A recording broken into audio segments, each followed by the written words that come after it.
یک ساکن 48 ساله نوعی شومنصور با گمان قلابی دستگیر شده است.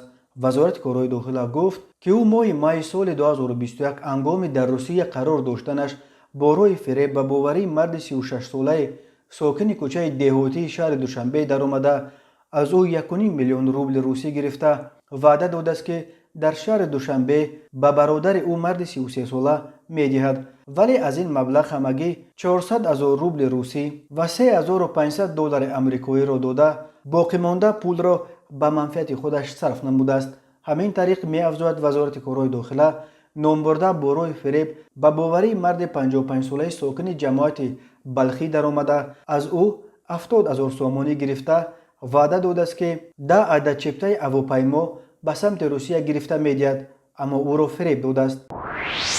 یک ساکن 29 ساله قبلا با جرم‌های روزانه‌ای سود شده نوعی باباجان غفوروف و ساکن 57 ساله خوجند با گمان دزدی چاروا دستگیر شدند. وزارت کارهای داخله گفت آنها شب 19 مای تخمینا ساعت 23:00 از زمین‌های خواجگی دهقانی ارون خوجایف جماعت اونچه نوعی باباجان غفوروف دو سر چاروای کلان شاخدار را که به مرد 57 ساله ساکن امین جماعت تعلق دارند دزدیدند. ضرر رسانیده شده 9000 سومانی را تشکیل می‌دهد.